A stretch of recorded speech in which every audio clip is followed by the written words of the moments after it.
በአንድ ወቅት በአንዲት ትንሽ መንደር ውስጥ ናዲም የሚባል እጅግ ምስኪን ሰው ይኖር ነበር። ሀብቱም አንዲት አሮጌ ጎጆና ቡርኖ የሚባል ውሻ ብቻ ነበሩት። ናዲም በየቀኑ በፀሐይና በብርድ ወደ ጫካ ውስጥ እየገባ እንጨት ይለቅማል። እንጨቶቹን በመሸጥ ያገኘውን ጥቂት ሳንቲሞች ለምግብ ብቻ ያውላቸው ነበር። የናዲም ሚስት ሻይስት ግን ውበቷ ለድህነት አልተፈጠረም ነበር። በየቀኑ ባሏን ትረግመዋለች፣ በድህነቱ ምክንያትም ታላግጣለች። አንድ ምሽት ከባድ ዝናብ እየዘነበ ናዲም ወደ ቤት ተመለሰ። ነገር ግን ያጋጠመው ነገር ልቡን ሰበረው። ሻይስትም ከዛሬ ጀምሮ እዚህ ቤት ቦታ የለህም፣ ውጣ፣ ከአንተ ይልቅ ያ ውሻ ይሻላል አለችው። ናዲምም በጨለማው ሌሊት ከውሻው ጋር ወጣ። ከመንደሩም ዳርቻ ባለ ትልቅ ዛፍ ስር ተቀመጠ። አምላኬ ሆይ ተስፋዬ አንተ ብቻ ነህ ብሎ ጸለየ። ውሻው ግን ጌታው እንደተጎዳ ስላወቀ አጠገቡ ሆኖ ያጽናናው ነበር።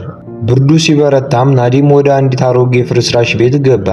እሳቱን ለኩሶ ሊተኛ ሲል ቡርኑ መሬቱን በኃይለኛ መቆፈር ጀመረ። ናዲም ምንድነው ብሎ መቆፈር ሲጀምር አንድ ከባድ ሳጥን አገኘ። ናዲምም ይህ ህልም ነው ወይስ እውነት ነው? ፈጣሪ ሆይ ጸሎቴን ሰማኸኝ በማለት ተናገረ። ናዲምም ባለሀብት ሆነ። ነገር ግን ልቡ አልተቀየረም። በታማኝነት ንግድ ጀመረ። ሰዎች በቅንነቱ ይወዱት ነበር። ሀብቱን ቢጨምርም ያቺ አሮጌ ጎጆ ግን አልለቀቃትም። ሀብት ልቤን እንዲቀይረው አልፈልግም ይል ነበር። ሻይስት የባሏን ታሪክ ሰማች። በሰራችው ስህተት ተጸጽታ መጣች።